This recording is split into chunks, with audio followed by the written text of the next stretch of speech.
cœur unis. Cherchez le repos dans le cœur de Dieu.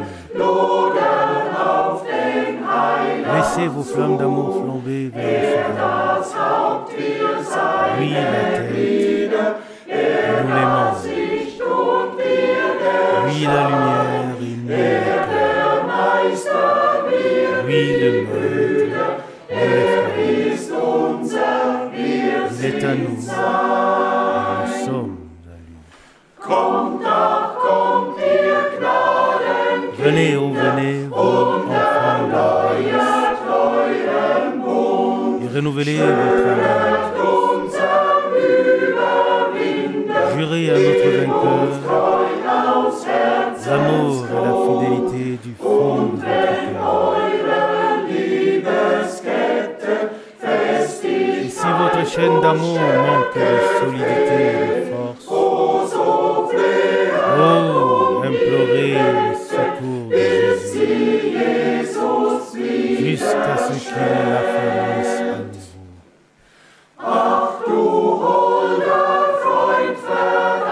Oh, précieux ami,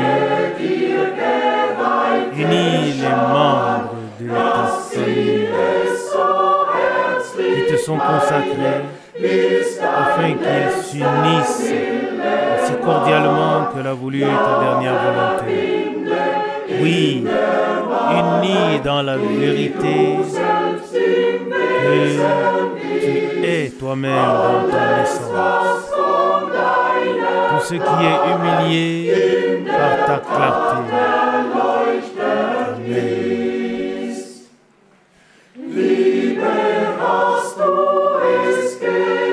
L'amour, tu l'as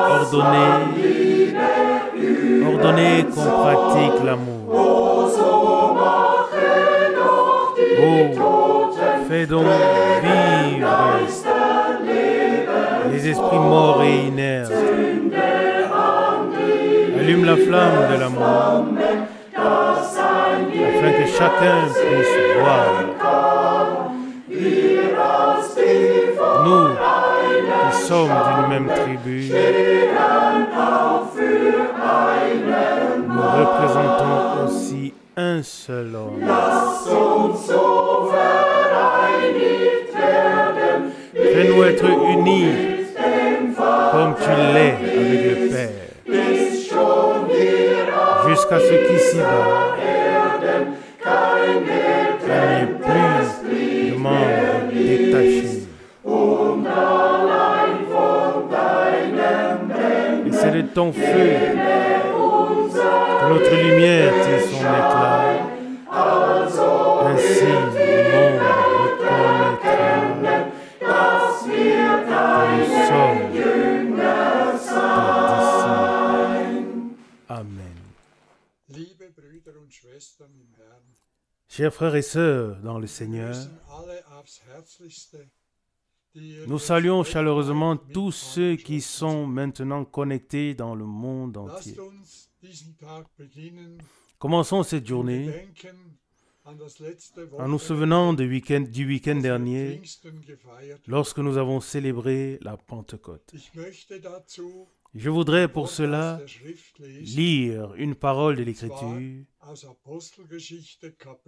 précisément la parole d'Actes des Apôtres, chapitre 2, du verset 1 au verset 21.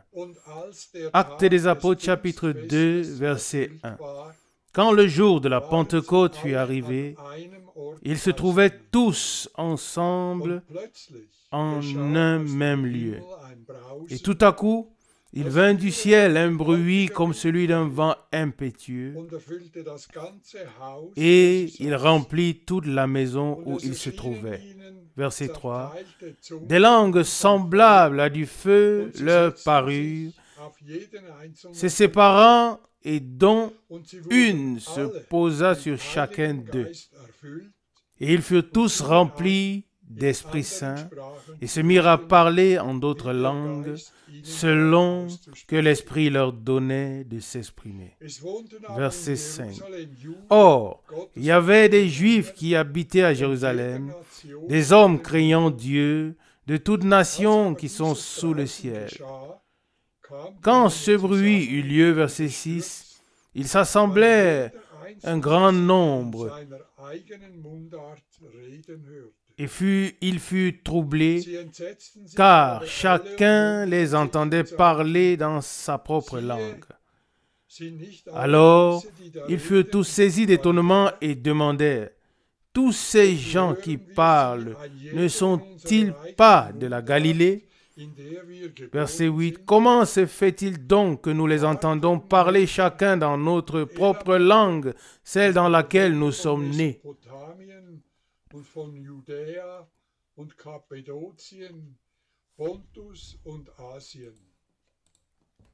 Parthes, Médée, Alamites et nous, habitants de la Mésopotamie, de la Judée, de la Cappadoce, du Pont et de l'Asie, de Phrygie, de la Pamphylie, d'Égypte, du pays de Libye, près des Cyrènes, ainsi que les Romains qui y résident.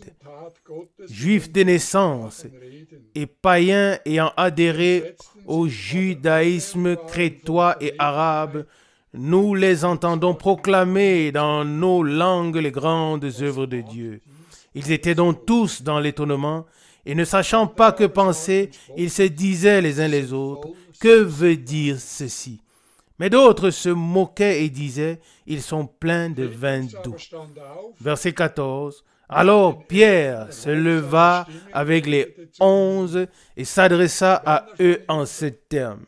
« Hommes juifs, et vous tous qui habitez Jérusalem, sachez ceci et prêtez l'oreille à mes paroles. » Verset 15. Ces hommes ne sont pas ivres comme vous le pensez, car ce n'est que la 3e heure du jour. Non. Ici s'accomplit la promesse du prophète Joël. Dans les derniers jours, dit Dieu, je répandrai mon esprit sur toute chair, et vos fils et vos filles prophétiseront, et vos jeunes gens auront des visions, et vos vieillards recevront des révélations en songe. Oui, même sur mes serviteurs et mes servantes, je répandrai mon esprit, et ils parleront prophétiquement ou ils prophétiseront. Et je ferai apparaître des signes en haut dans le ciel et des miracles en bas sur la terre, le sang, du feu et des nuages de fumée. Le soleil se changera en ténèbres et la lune en sang avant l'arrivée du jour du Seigneur, ce jour grand et glorieux. Alors quiconque invoquera le nom du Seigneur sera sauvé. Chers frères et sœurs, puisse-t-il en être de même pour nous, que le Saint-Esprit vienne sur nous dans toute sa plénitude, afin que tout ce qui ne peut pas subsister devant Dieu soit ôté. Les pensées sombres, les maladies, que tout soit purifié par l'Esprit de Dieu. Nous soupirons vers ces jours où nous recevrons également la plénitude de l'Esprit de Dieu. Oui, nous allons de l'avant et nous regardons vers le en haut et nous attendons les choses à venir. Mais nous savons, le Seigneur l'a promis et le Seigneur l'exécutera comme il l'a décidé dans son conseil. Soyons persévérants et tenons bon. Tenons ferme et laissons-nous préparer pour le jour glorieux qui viendra et qui viendra certainement quand nous ne l'attendons pas. C'est pourquoi soyons prêts pour le jour glorieux. Que le Seigneur puisse nous préparer et nous rendre prêts pour que lorsqu'il viendra, nous soyons véritablement prêts. Que le Seigneur bénisse son serviteur, qu'il le fortifie dans le corps, l'âme et l'esprit, et qu'il l'équipe de tout ce dont il a besoin pour que la parole nous soit toujours adressée de manière puissante. Prions ensemble. Pour cela, levons-nous. Père céleste fidèle, louange, honneur et gloire soient rendus à ton merveilleux nom. Nous te remercions pour de telles précieuses promesses sur lesquelles nous pouvons nous appuyer, sur lesquelles nous pouvons poser notre espérance. Seigneur, bénis-nous en ce jour, et si telle est ta volonté, fais descendre aujourd'hui sur nous ton esprit en toute plénitude, maintenant que nous sommes rassemblés. Nous avons besoin de toi, Seigneur, nous avons besoin de la conduite de ton Saint-Esprit qui nous conduit dans toute la vérité. Bénis-nous en ce jour, bénis et conduis tout comme tu as décidé. Nous te remercions, Seigneur, de nous permettre d'être ici aujourd'hui dans une grande attente. Bénis-nous, bénis ton serviteur. Nous te remercions dans ton merveilleux et glorieux nom de Jésus. Amen.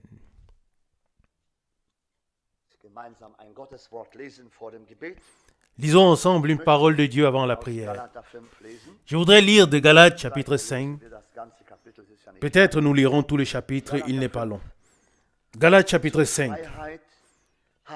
C'est pour la liberté que Christ vous a affranchis. Tenez donc ferme et ne vous laissez pas ramener sous le joug de la servitude. Voici que moi, Paul, je vous déclare que si vous vous faites circoncire, Christ ne vous servira plus à rien. Verset 3. Je l'atteste encore une fois à quiconque se fait circoncire. Il est ainsi obligé d'observer toute la loi. Vous êtes séparés de Christ, vous tous qui cherchez la justification par la loi. Vous êtes alors en dehors de la grâce, car c'est par l'Esprit que nous attendons, sur base de la foi, l'espérance de la justice. Verset 6. Car en Jésus-Christ, ni la circoncision, ni l'incirconcision n'ont une signification, mais seulement la foi qui est agissante par l'amour. Verset 7. Vous couriez si bien. Qui vous a arrêté pour que vous ne vouliez plus obéir à la vérité? Cette influence ne vient pas de celui qui vous a appelé. Verset 9. Un peu de levain suffit à faire gonfler la pâte. Pour ma part, j'ai cette confiance en vous dans le Seigneur que vous ne changerez pas d'attitude, mais celui qui vous égare portera sa condamnation, quel qu'il soit. Verset 11. En ce qui me concerne, frères, si je prêche encore la circoncision, pourquoi me persécute-t-on encore?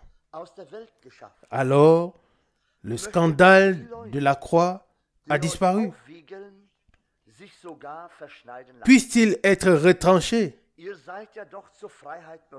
Ces personnes qui mettent le trouble parmi vous, frères, vous êtes appelés à la liberté, Mais seulement ne faites pas de cette liberté un prétexte de vivre selon la chair, mais rendez-vous serviteurs les uns les autres par amour. Car toute la loi trouve son accomplissement dans ce seul commandement.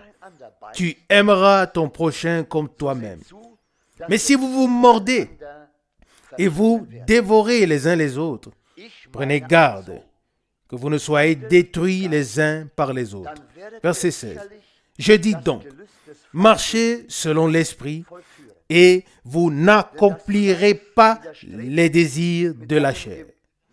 Car la chair a des désirs contraires à ceux de l'esprit, et de même l'esprit a des désirs contraires à ceux de la chair. Car les deux sont en conflit l'un contre l'autre, afin que vous ne fassiez pas ce que vous voulez. Verset 18. Mais si vous vous laissez conduire par l'esprit, vous n'êtes plus sous la loi. Verset 19. Or, les œuvres de la chair sont manifestes.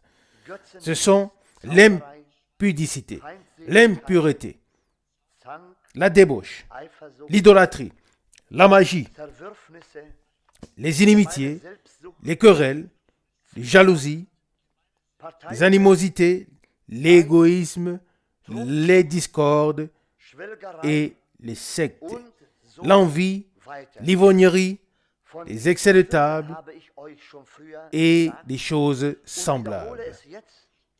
Je vous dis d'avance, comme je l'ai déjà dit, que ceux qui commettent de telles choses n'hériteront pas du royaume de Dieu. Verset 22.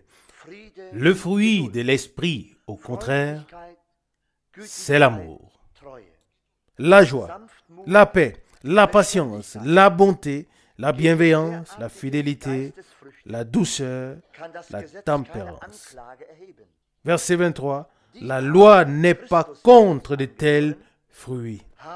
Ceux qui sont à Jésus-Christ ont crucifié la chair avec ses passions et ses désirs. Verset 25. Si donc nous vivons par l'Esprit, marchons aussi selon l'Esprit. Ne cherchons pas de vaine gloire, ne nous provoquons pas les uns les autres, ne nous envions pas les uns les autres. Jusqu'ici, cette précieuse et sainte parole de Dieu. Levons-nous pour prier ensemble. Dieu fidèle, nous te remercions de tout cœur, aussi pour ce jour de grâce, et aussi pour cette heure, et particulièrement pour ta précieuse et sainte parole.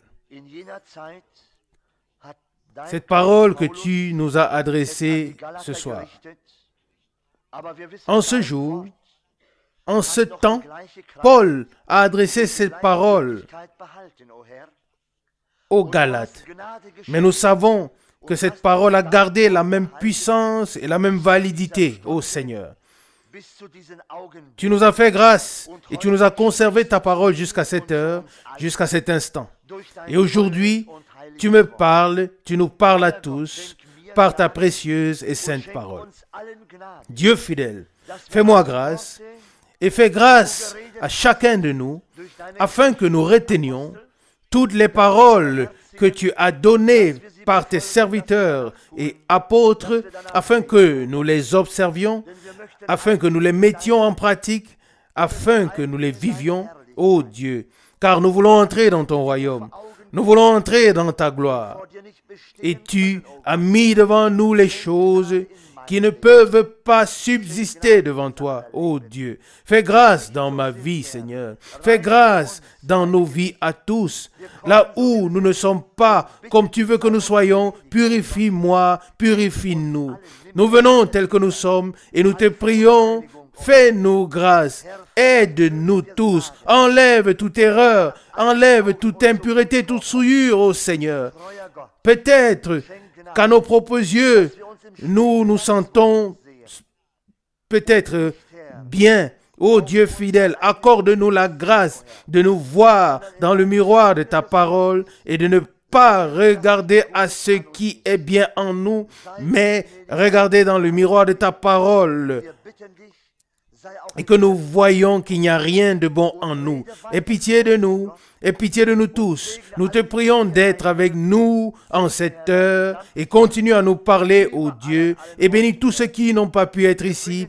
Bénis ton peuple entier, Seigneur, en tout lieu. Nous t'apportons tes enfants, Seigneur, et peut-être tous ceux qui sont particulièrement dans le besoin et dans la misère.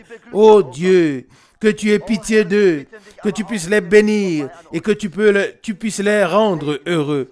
Ô Seigneur, nous te prions aussi de ne pas passer à côté de nous, mais que tu puisses nous bénir, ô Dieu, et nous aider. C'est mon désir profond et ma prière au nom de Jésus.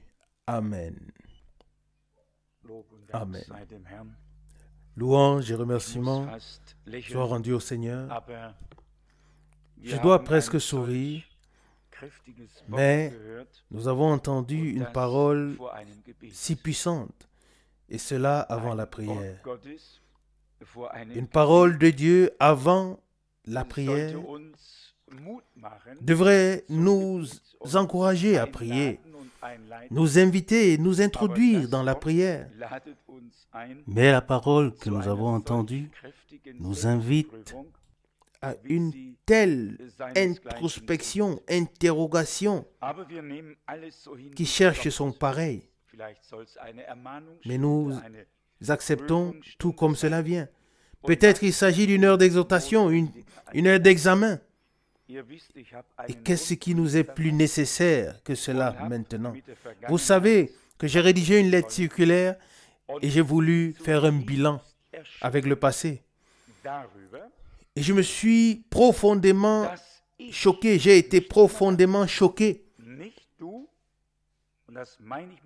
de voir que, pas quelqu'un d'autre, pas toi, je le dis d'un cœur sincère, j'ai été profondément choqué de voir que je m'étais parfois enfoncé pleinement jusqu'aux deux oreilles. Et aujourd'hui, jusqu'à la fin de ma vie, je ne pourrai plus dire à quelqu'un « Où était ton esprit? Tu ne connaissais pas la Bible ?» et ainsi de suite, et ainsi de suite. J'ai dit au Seigneur que cette leçon qui a été si amère, qui a été si difficile, et que je porterai de toute façon jusqu'à la fin de ma vie, car c'est ce qui s'est passé pour Abraham à l'époque. Il n'a pas reçu la malédiction de Dieu, mais le sol qu'il devait travailler était fait d'épines et de ronces. Adam, avec l'aide de Dieu, est sorti libre. Le sacrifice a été immolé. Les deux, Adam et Ève, ont été vêtus de peau et Dieu avait réglé l'affaire pour eux. Mais ce qui l'attendait et l'accompagnait était loin d'être beau. Mais nous ne voulons pas nous y attarder pour l'instant. Chacun de nous recevra en silence ses propres leçons. Et l'important, c'est que nous ne les rejetions pas, mais que nous les recevions pour notre bénédiction. Nous ne pourrons plus jamais, et je le dis pour nous tous, nous ne pourrons plus jamais regarder quelqu'un d'en haut. Nous ne pourrons plus jamais secouer la tête, car nous avons tous échoué d'une certaine manière. Et si on le voit ainsi, alors on considère ou on considérera tous les autres comme ayant échoué, tout comme soi-même. Et on ne réglera plus ses comptes avec personne, mais on n'aura plus qu'un seul souhait, c'est que Dieu s'occupe de nous.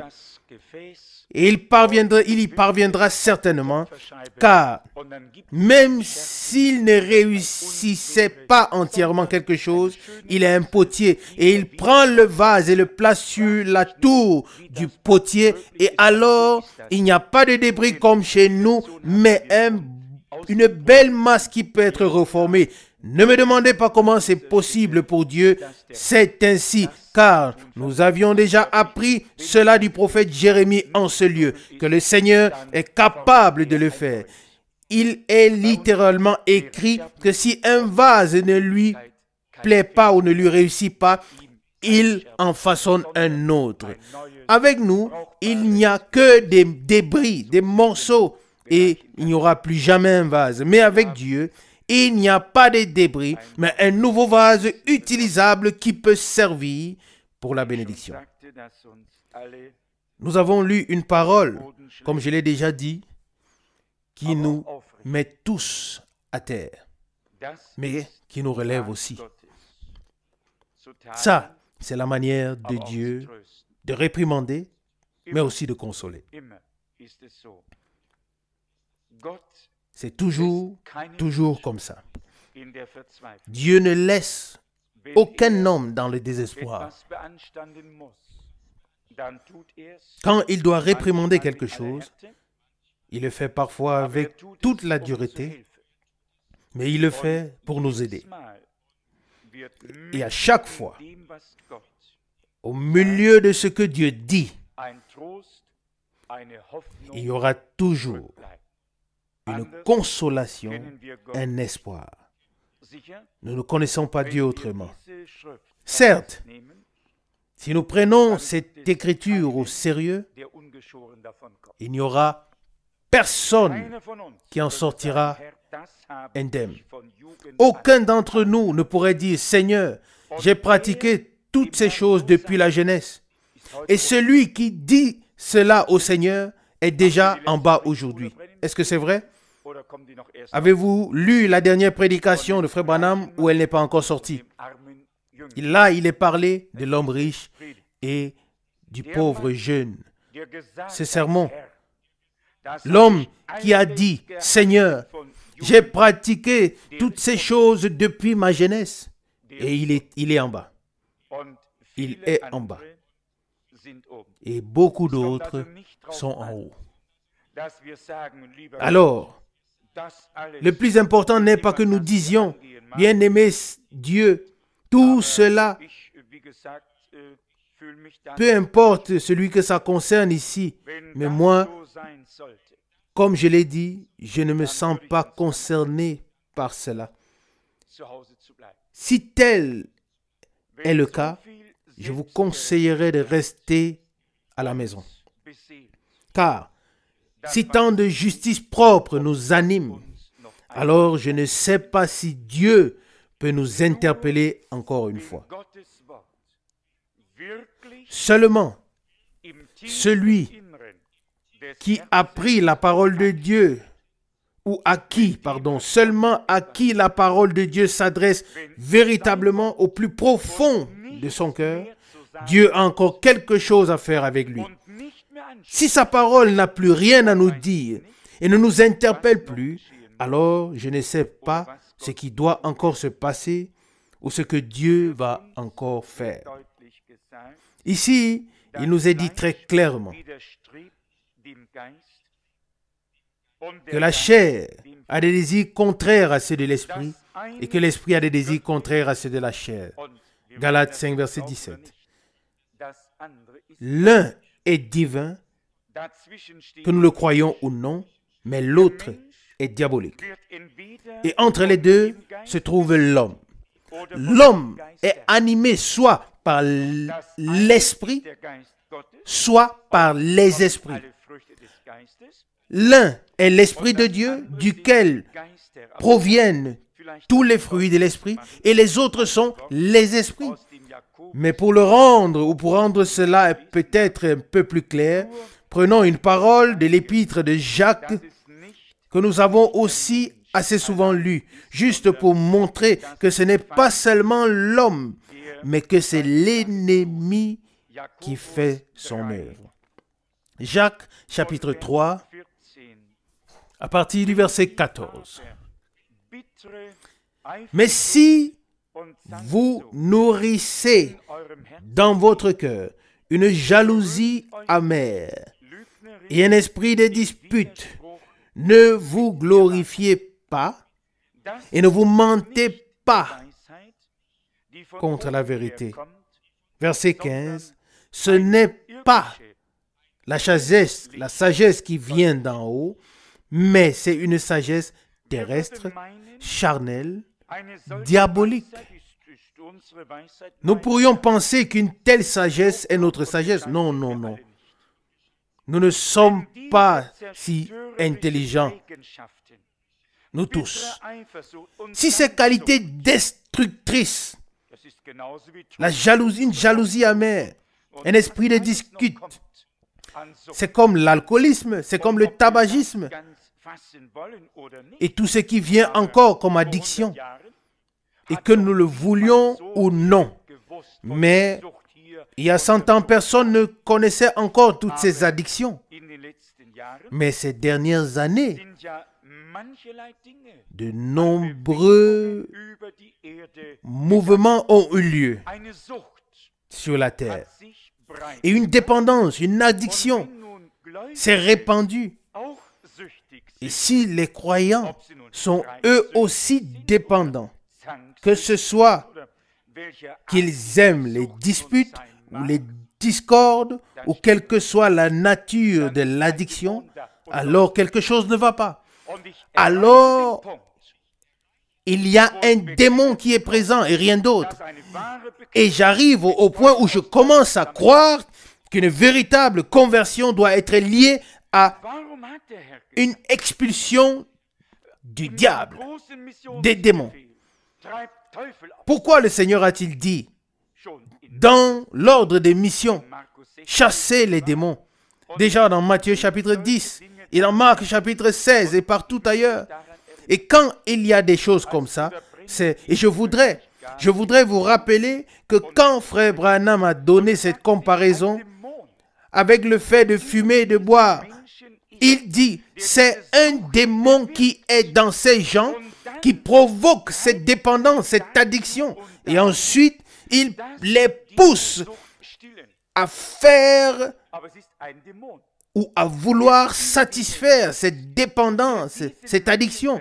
Mais c'est un démon qui est dans ces hommes, qui les asservit et qui les rend dépendants de sorte qu'ils ne puissent plus s'aider eux-mêmes. Maintenant, nous dirons, bon sang, mon frère Franck, à qui parles-tu ce soir? Moi, je ne parle à personne. Je ne m'adresse qu'à moi-même. Et je me demande, qu'en est-il de moi? Et qu'en est-il réellement de mon cœur? Vous savez bien comment se déclenche aussi facilement une dispute. Et on pense qu'on a toujours raison. Et il ne peut en être autrement. Et voilà que l'on se vante de manière mensongère en contradiction avec la vérité, parce que l'on a témoigné être devenu un homme nouveau. Mais ensuite, l'ancienne amertume et tout le passé refait surface. Et alors la parole de Dieu nous dit ici, dans Jacques 3, verset 15, ce n'est pas la sagesse qui vient d'en haut, mais c'est une sagesse terrestre, charnelle et diabolique. Et la parole va plus loin. Au verset 16, Jacques 3, car là où règne la jalousie et un esprit de dispute, là, il y a la discorde et toutes sortes de mauvaises actions. Verset 17, la sagesse au contraire qui vient d'en haut est d'abord pure, puis pacifique, aimable, indulgente, riche en miséricorde et en bons fruits, exempte de doute et sans hypocrisie.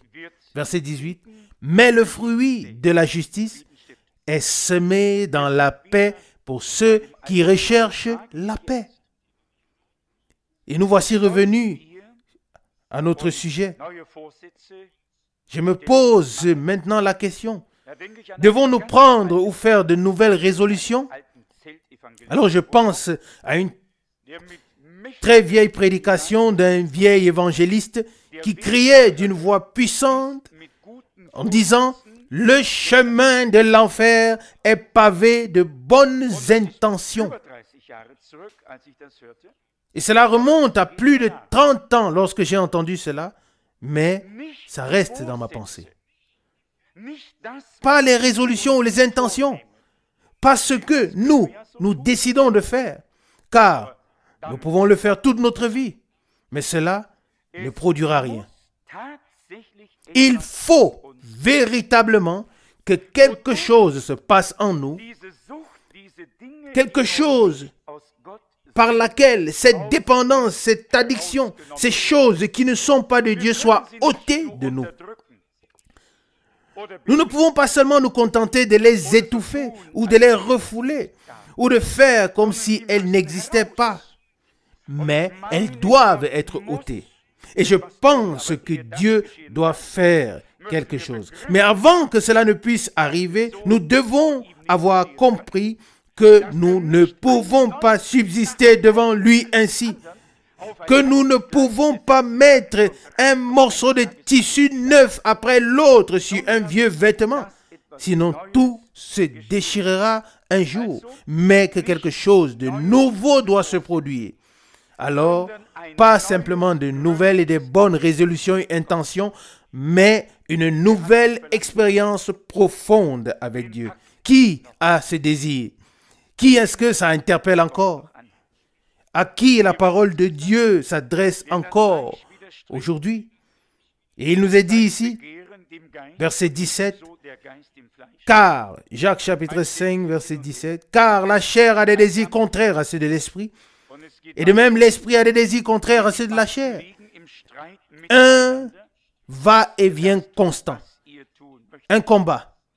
Et la suite du verset 17 dit, « Car les deux sont en conflit l'un contre l'autre, afin que vous ne fassiez pas ce que vous voulez. » Verset 18, « Mais si vous vous laissez conduire par l'esprit, vous n'êtes plus sur la loi. » Et alors vient la suite très très dure.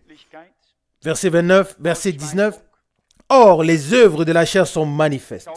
Ce sont l'impudicité, l'impureté, la débauche, l'idolâtrie, la magie, les inimitiés, les querelles, les jalousies, les animosités, l'égoïsme, les discordes, les sectes, l'envie, l'ivrognerie, les excès de table et des choses semblables. »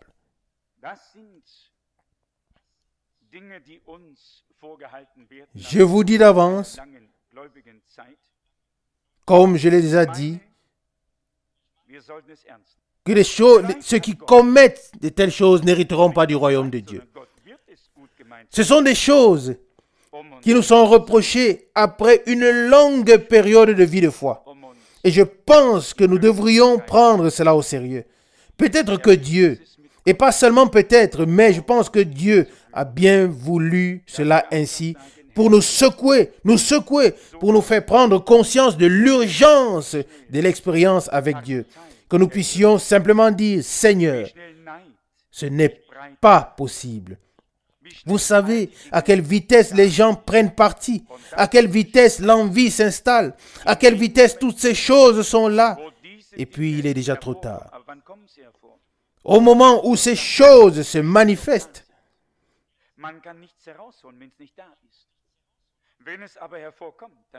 quand est-ce qu'elles se manifestent? Seulement quand elles sont présentes. On ne peut rien ôter si la chose n'est pas présente. Mais si elle se manifeste, c'est qu'elle est là. Et peut-être que Dieu le permet, même pour nous faire savoir, mes amis, ne passez pas outre, mais comprenez combien je vous veux du bien. Si cela s'applique encore à vous, c'est que vous n'êtes pas ce que vous devez être. Et je pense que Dieu veut que nous soyons tous aidés et qu'un nouvel être, une nouvelle vie totalement délivrés de tout ce qui est énuméré ici, de tout ce qui appartient encore au vieil homme. Que par la puissance de Dieu, par la puissance du sang, par la parole, la puissance de la parole et de l'esprit, nous devenions des hommes nouveaux. Des hommes qui reconnaissent la ruse de Satan. Lorsque quelque part on prend parti, lorsque quelque part l'envie est suscitée, lorsque quelque part la jalousie est manifeste, et ça arrive très vite. Mais cela ne s'arrête pas là. Nous voyons dès le commencement avec Caïn et Abel. Et qu'est-ce que la jalousie a entraîné? Le meurtre et l'homicide. Non, nous devrions devenir des hommes spirituels, mais pas par de bonnes intentions. Seul Dieu peut le faire en nous. J'ai profondément honte,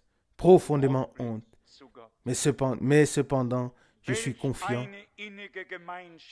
consolé en regardant à Dieu. Quelle communion intime devrait exister entre nous? Quel lien devons-nous avoir avec Dieu et les uns avec les autres? Comment nos cœurs devraient-ils brûler les uns pour les autres? Et le premier amour devrait déjà nous avoir remplis depuis longtemps. Si cela ne dépendait que de moi, nous prendrions les samedis après-midi pour nous réunir et simplement faire connaissance. Nous ne nous connaissons même pas du tout. Oui, dois-je le répéter? Nous ne nous connaissons pas du tout.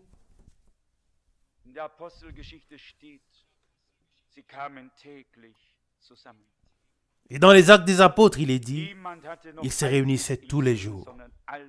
Personne n'avait plus rien de personnel, mais tous avaient tout les uns pour les autres, les uns avec les autres, unis par cet amour divin. Aujourd'hui, il faut presque mendier pour peut-être avoir communion avec quelqu'un. L'envie n'est plus là. Il y a un si grand manque. Et je vous le dis, je suis troublé comme la mer. Si près du retour du Seigneur, si près des plus grandes bénédictions de Dieu. Et nous sommes dans cet état. Je l'ai remarqué seulement hier soir. Comment il faut être prudent quand on nous dit le frère tel et tel.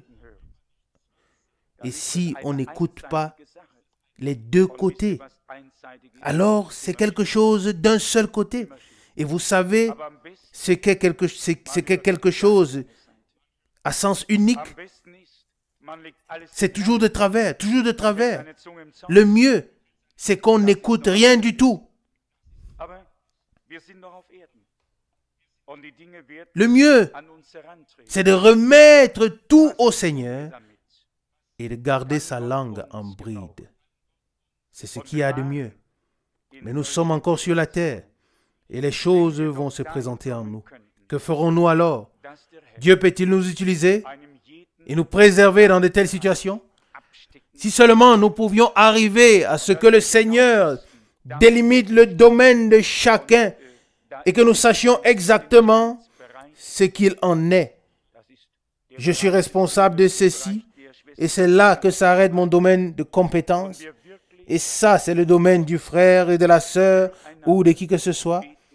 Et que nous ne puissions que prier véritablement les uns pour les autres, sans que personne ne dise plus rien, ne fasse plus des déclarations qui pourraient devenir un fardeau pour une troisième personne, une quatrième personne, une dixième personne. Il regarde et dit, oui, frère, le frère prêche là-bas, mais ceci et cela ne sont sans doute pas du tout, pas tout à fait justes. Bien-aimés, nous devrions nous tenir à l'écart de ce genre de choses et reconnaître que la ruse de l'ennemi est de s'aimer la désunion, la méfiance et tout ce qui y est lié. Alors vienne les dissensions, l'égoïsme et tout ce qui s'y rattache. Non, Dieu veut renouveler. Dieu veut faire quelque chose.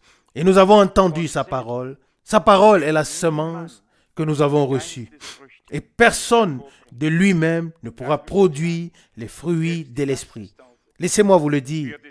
Même le baptême de l'Esprit n'y arrivera pas si la semence divine de la parole n'a pas pris racine dans l'enfant de Dieu. Il faut bien qu'il y ait une plante, un arbre sur lequel le fruit pousse.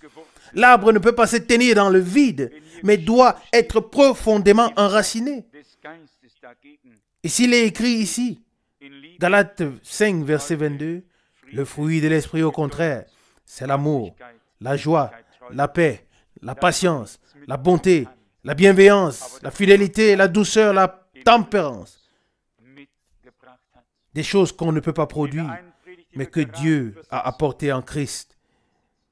Et dans une prédication que nous traduisons maintenant, le frère Branham explique que lorsque Dieu a achevé l'œuvre de la création, il n'y avait plus rien à faire pour lui. Il avait tout fait. Et il se reposait. Il se reposa. Et si nous lisons dans le Nouveau Testament, Christ aussi, après avoir tout accompli, s'est assis à la droite de la majesté de Dieu et attend que tous ses ennemis soient mis sous son marchepied. Amen. Il a tout fait. Et de même que Dieu, en tant que créateur, a mis de l'ordre dans l'univers entier et que tout se déroule selon sa parole parlée, de même manière, Dieu, qui nous a graciés et rachetés en Christ, a mis la parole dans cette Église rachetée afin que tout se déroule par lui selon sa parole. Alors combien sommes-nous encore éloignés de l'ordre divin? Et cependant, nous avons été rapprochés de la chose et nous reconnaissons que les choses ne peuvent pas continuer ainsi. Je ne veux pas augmenter l'incrédulité de quelqu'un, car nous en avons tous assez. Surtout dans les heures où nous ne nous sentons pas très bien. Non, mais nous voulons rester réels. Si nous croyons que toutes les choses devront et doivent être restaurées, alors nous ne pouvons pas ne pas dire au Seigneur, « Oh Dieu, de la même manière que nos frères et sœurs t'ont expérimenté au commencement, de la même manière, nous voulons t'expérimenter. À quoi nous sert-il d'avoir entendu la parole et de ne pas être prêt à la fin? Remercié soit Dieu aujourd'hui de ce qu'il ait mis fin au mélange. Dieu veut à la fin avoir une épouse pure, une épouse de Christ, sans mélange, sans effort personnel, mais qui a trouvé grâce devant Dieu. Une épouse en qui il a pu tout faire, qui s'est mise à sa disposition.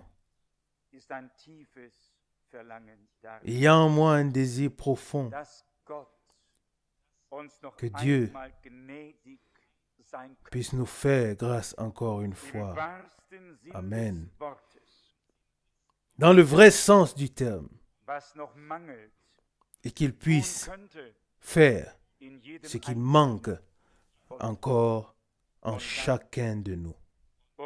Et alors, nous ne jugerons plus personne. Nous ne regarderons plus personne d'en haut, mais nous regarderons vers le sol, vers la poussière de laquelle nous avons été tirés, Nous regarderons vers Dieu, le Dieu du ciel, vers lequel nous voulons aller par grâce. Les deux vont de pair. D'une part, notre misère, et c'est ainsi que les Saintes Écritures le disent. Pleurez et hurlez, vous qui sentez votre misère. Malheur à celui qui ne le sent plus, qui passe outre et pense en lui-même, tout va bien. Non, ce n'est pas ainsi. Dieu, notre Dieu, veut créer en nous l'ordre divin. Nous n'y parviendrons jamais nous-mêmes. Nous étoufferons peut-être bien les choses, mais cela ne servira à personne. Personnellement, j'aspire de tout mon cœur à ce que Dieu puisse faire quelque chose de si parfait. Mais à cela, nous resterons des hommes, mais plus des hommes pleins de querelles, pleins d'impudicité, de débauche, de sorcellerie, d'hostilité, de discorde, d'égoïsme, de partialité, d'envie, ainsi de suite et ainsi de suite. Mais nous serons des hommes en qui s'accomplissent la deuxième partie, à savoir les fruits de l'esprit qui seront manifestés. Cela se produit en ceux qui ont expérimenté la rédemption. Et bien aimés, nous l'avons souligné ici et traduit également dans la prédication de Frère Branham. La conversion doit recevoir une réponse d'en haut. Toute personne convertie a besoin d'une réponse divine. Et nous l'avons clairement exprimé. Et j'espère que nous le comprenons aussi. L'Esprit de Dieu est déjà à l'œuvre et conduit à la repentance. L'Esprit de Dieu a été envoyé pour ouvrir les yeux du monde et pour convaincre du péché, du jugement et de la justice. Et au fond, l'Esprit de Dieu commence déjà à agir sur ceux qui doivent encore devenir croyants. Et nous pouvons tous nous souvenir que l'Esprit de Dieu a agi de manière puissante. Mais ce n'est pas encore la fin de l'action de l'Esprit. Ça commence par convaincre du péché, et ensuite la justice et le jugement, et ensuite il conduit à la repentance, puis au renouvellement, puis à la nouvelle naissance, jusqu'au remplissage et au scellement, de sorte qu'il ne manque effectivement plus rien. Que nous voyons chaque parole que nous lisons accomplie d'une manière ou d'une autre dans notre vie. Lorsqu'il est écrit, celui qui vous a oint de son esprit, que nous puissions dire, oui, cela a eu lieu. Lorsqu'il est écrit, vous avez été renouvelés par l'esprit qui a été répandu sur vous en abondance, que nous puissions dire, oui, cela a eu lieu. S'il est écrit, vous avez été revêtus de la puissance d'en haut, que nous puissions dire, oui, cela a eu lieu. Mais si nous ne pouvons pas dire, oui, cela a eu lieu, que devons-nous alors dire, pour être honnêtes? Que devons-nous dire devant Dieu? Alors nous devons dire, oh mon Dieu, cela n'a pas encore eu lieu. Et nous continuons et la liste se poursuit. Et nous constatons que cela n'a pas encore eu lieu. Et ça aussi pas, et ça aussi pas. Dieu ne veut pas nous abandonner dans le désespoir. Mais il veut nous dire clairement, mes enfants, si vous voulez subsister devant moi, chaque parole de Dieu doit s'accomplir à votre égard. Alors chaque promesse doit se réaliser. Vous devez être renouvelés. Il doit y avoir une nouvelle naissance. Oui, il doit y avoir une nouvelle créature. Ma vie doit être en vous. Mon esprit doit pouvoir produire le fruit de l'esprit en vous. Tout cela doit arriver. Comme je l'ai dit, je vois mon propre manquement à une telle échelle que je ne peux même pas élever la voix ici. Mais la parole de Dieu s'adresse à nous tous de la même manière. Il me semble que le Seigneur ne nous tend pas seulement une main, mais qu'il nous tend les deux mains. Il les étend pour nous dire, écoutez, je vous veux du bien. Je veux que vous puissiez subsister devant moi en ce jour. Ainsi, Dieu nous montre le chemin. Et croyez-moi, même la plus grande réprimande, si elle est prononcée avec amour par notre Père Céleste, alors nous verrons et nous remarquerons que le baume enveloppe et entoure la réprimande. Et nous ne sommes pas dans le désespoir, mais nous sommes fortifiés dans la foi. Et nous disons, Seigneur fidèle, que chaque parole devienne véritablement vérité dans ma vie.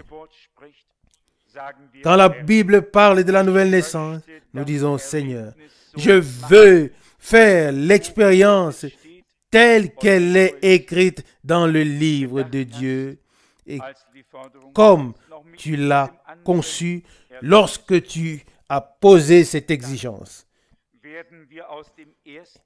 Il en va de même pour toutes les autres expériences. Ce n'est qu'alors que nous passerons de la première sphère à la seconde.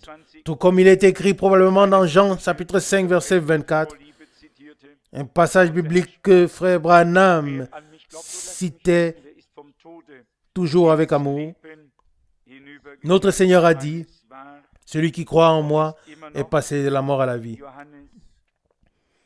Je pense que c'était dans Jean chapitre 5 verset 24. Voyons voir si cela est vrai. Oui, Jean chapitre 5 verset 24.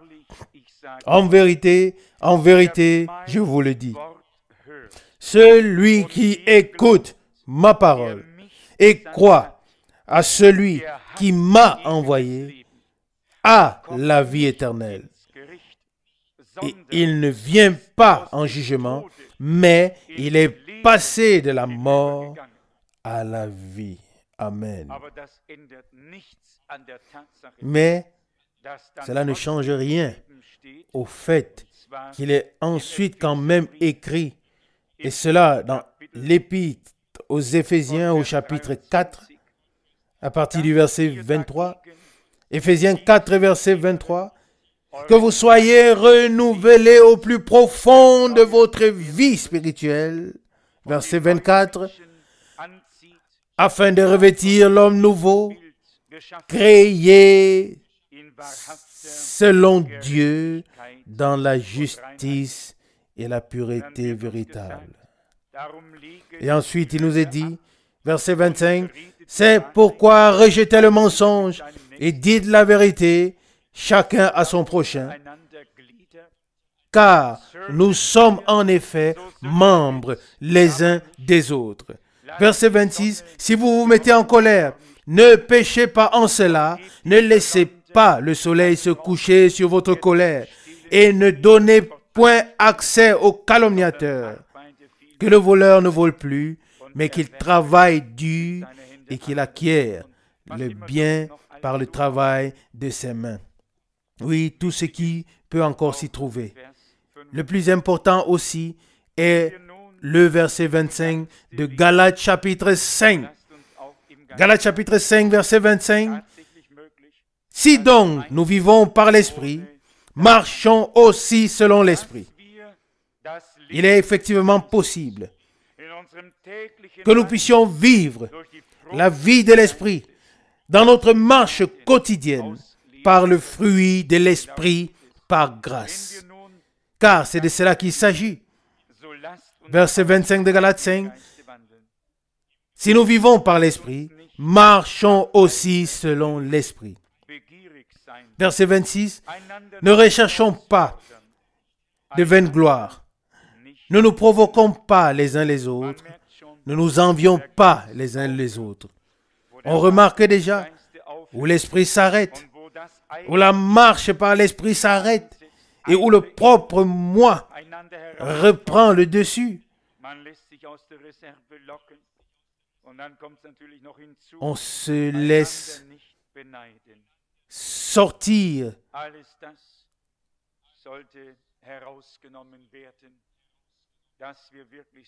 Et à cela s'ajoute la suite du verset 26. Ne nous envions pas les uns les autres. Tout cela devrait être ôté afin que nous disions véritablement, ô mon Dieu, fais en nous quelque chose pour ta gloire. Fais-nous vivre une conversion, un renouvellement, une nouvelle naissance, un baptême de l'esprit et de feu, un scellement par l'esprit, comme tu l'as promis dans ta parole et comme tu l'as donné à nos frères et sœurs au commencement.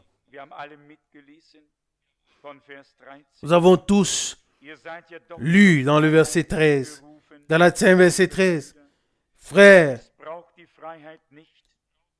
vous avez été appelés à la liberté, mais seulement ne faites pas de cette liberté un prétexte pour vivre selon la chair, mais rendez-vous serviteurs les uns les autres par amour. Nous avons parlé de ces choses. Pouvoir servir les uns les autres par amour. Tout service qui n'est pas enveloppé dans l'amour de Dieu est voué à l'échec. L'amour de Dieu est comme l'huile. L'huile. Sans l'huile, rien ne marche. Verset 13, deuxième partie. Rendez-vous serviteurs les uns les autres par amour. Verset 14. Car toute la loi trouve son accomplissement dans le seul commandement. Tu aimeras ton prochain comme toi-même. Amen.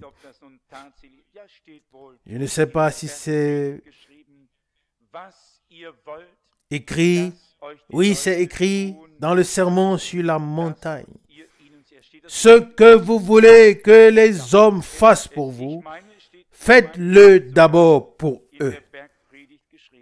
C'est écrit ainsi? Oui, je pense que c'est écrit dans le sermon sur la montagne. Matthieu 7, verset 12. Mais encore là, si nous devions le faire nous-mêmes, nous n'y arriverons pas. Nous n'y arriverons pas. Mais si l'amour de Dieu est dans nos cœurs, c'est l'amour de Dieu qui nous poussera et nous poussera. Verset 14, Galates 5. Car toute la loi trouve son accomplissement dans ce seul commandement. Tu aimeras ton prochain comme toi-même. Verset 15. Mais si vous vous mordez et vous dévorez les uns les autres, prenez garde que vous ne soyez détruits les uns par les autres. Ici, l'apôtre ne parle pas des non-croyants, mais il parle des croyants. Il parle de ceux qui ont pris un merveilleux élan, un merveilleux départ. C'est ce que dit le verset 7. À quoi sert cet élan? C'est la fin qui sera couronnée. Et la question est de savoir au verset 7, vous courriez bien, qui vous a arrêté pour que vous ne vouliez plus obéir à la vérité? Cette influence ne vient pas de celui qui vous a appelé. L'Esprit de Dieu donnera toujours l'impulsion divine et nous ramènera à la parole. Il est dit ici au verset 9, un peu de levain suffit à faire gonfler la pâte. Vous pouvez vous souvenir, je l'ai déjà dit ici, dire comment nos mères ont pétri le vieux reste. Elles l'ont bien pétri l'ancienne pâte. Ils l'ont bien pétri et plus tard, on l'a mélangé à la nouvelle pâte. Et voici que tout s'est mis à gonfler. Et on regardait et on voyait comment la pâte gonflait. C'est ce qui a été dit. Et ici, il est dit, un peu de levain suffit pour faire gonfler la pâte. Nous pourrions aller à l'épître de Corinthiens Il y aurait beaucoup de choses à dire, à lire. Mais ce n'est pas seulement pour cela que nous sommes ici aujourd'hui, mais nous sommes là aussi pour chercher le Seigneur dans la prière, pour tout lui dire. Et nous savons qu'il est fidèle, sinon il ne nous parlerait pas ainsi. Et cependant, comme je l'ai dit tout à l'heure, la main secourable de Dieu nous a été tendue. Et personne ne doit désespérer. Personne ne doit être confondu. Mais personne ne devrait passer à côté comme si Dieu n'avait rien à nous dire. Nous voulons tous nous approcher de lui dans la prière et prier. Simplement prier, frères et sœurs. Simplement prier. Il est très, très important que nous recherchions tous notre connexion avec Dieu dans la prière. Dieu est fidèle et je suis convaincu que s'il nous parle encore, c'est parce qu'il a des intentions d'amour avec nous. Quand les hommes ne parlent plus ensemble, alors c'est très grave. Alors il ne reste plus que le jugement et la sentence. Mais si Dieu nous parle encore, alors il y a encore de l'espérance, de l'espoir. Alors il y a encore de l'espoir. Et je suis consolé et confiant en mon Dieu. Et je sais, il nous a conduits jusqu'ici et il nous fera arriver de l'autre côté pour la gloire et l'honneur de son nom.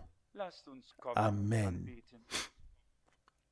Venez et adorons. Père céleste, je te remercie de tout cœur pour ta parole sainte et fidèle. Seigneur, la fin de toute chose est proche.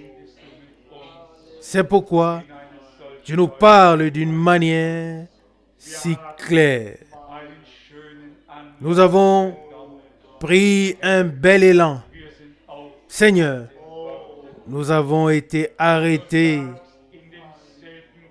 Et tu dis dans l'épître aux Galates, qui vous a ensorcelé, qui vous a égaré, il le payera. Mais Seigneur, nous ne voulons pas nous occuper de cela maintenant. Maintenant, il s'agit de nous. Oui, chacun de manière personnelle. Oui, nous devons prendre un nouvel élan. Ne pas s'arrêter, mais faire un bilan. Et tirer un trait sur le passé. Et prendre un nouveau départ avec toi. Seigneur, que tu puisses tout restaurer comme tu as restauré ta parole. Que tous les ministères, tous les dons, tous les fruits, que tout revienne dans ton Église. Amen. Ah Seigneur, que nous puissions te connaître, que nous puissions nous retrouver les uns les autres dans ton amour, que chacun puisse accepter l'autre comme Dieu nous a acceptés en Christ. Oh mon Dieu, mets fin à tout ce qui est négatif, à toutes les pensées, à toutes les paroles, à toutes les conversations, Seigneur. Tout ce qui ne construit pas détruit. Mon Dieu, fais de nous des hommes en qui tu puisses prendre plaisir. Des hommes qui te font confiance, qui te croient. Seigneur, tu nous as parlé, ta parole est une semence. Nous avons reçu cette semence en nous.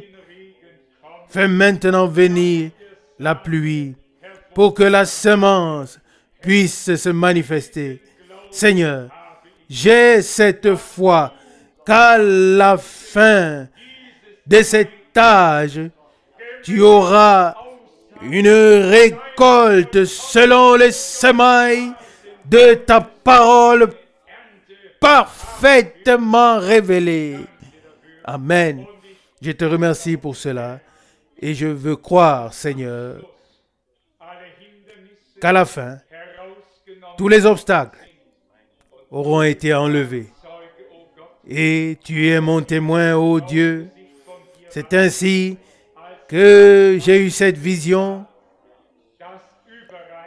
Lorsque j'ai vu le champ de blé qui était bien mûr, doré, les épis pleins, se penchant. Il n'y avait pas d'ivraie, du blé pur, aussi pur que possible. Seigneur, la récolte doit encore être moissonnée. Je te prie, Dieu fidèle, dans le ciel, de nous permettre d'en être témoins et d'y prendre part. Oui, quand elle sera moissonnée à la dernière minute. Alors que tous les nuages du jugement s'amoncellent et que nous avons abandonné tout espoir, mais soudainement, tu interviens. Tu interviens. La lumière brille et traverse à travers l'ouverture des nuages et éclaire non pas seulement le monde entier, mais le champ de blé. Il est récolté. Mon Dieu, nous aussi, nous voici. Si tu veux utiliser d'autres, utilise-les. Fais-le. Fais-nous connaître la part que tu nous as réservée dans ton royaume. Et ensemble, nous demandons des expériences claires, vraies avec toi. Seigneur, que ton Esprit Saint nous conduise clairement dans tout ce qui doit encore être fait. Nous rendons dès à présent gloire à ton nom pour tout. Alléluia. Amen. Amen. Remerciez le Seigneur. Nous remercions le Seigneur, car il est bon et sa bonté dure éternellement. Elle dure éternellement. Elle dure éternellement.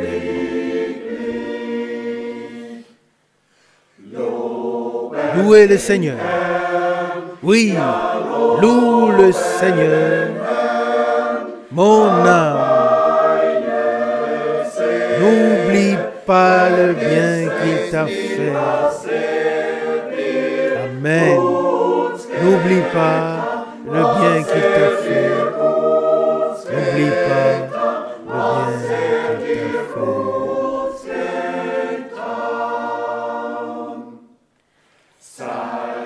À lui la puissance. Dieu est tout-puissant. Ses actions sont sages. Et sa grâce se renouvelle chaque matin. Sa grâce se renouvelle chaque matin. Sa grâce se renouvelle chaque matin.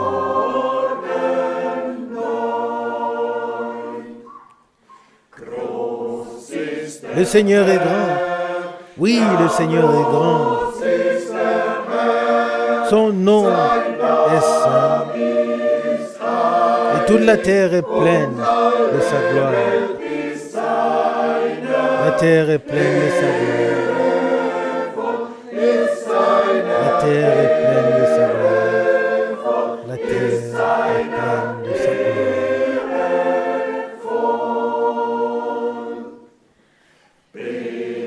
Adorez-le. Adorez le Seigneur. C'est avec crainte que son nom est prononcé par nous. Alléluia. Que son nom est prononcé par nous. Que son nom est prononcé par nous.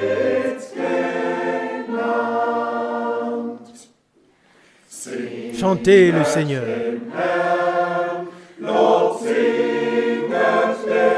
Chantez le Seigneur en chœur, avec joie, car il entend aussi nos chants de louange. Il entend aussi nos chants de louange. Il entend aussi nos chants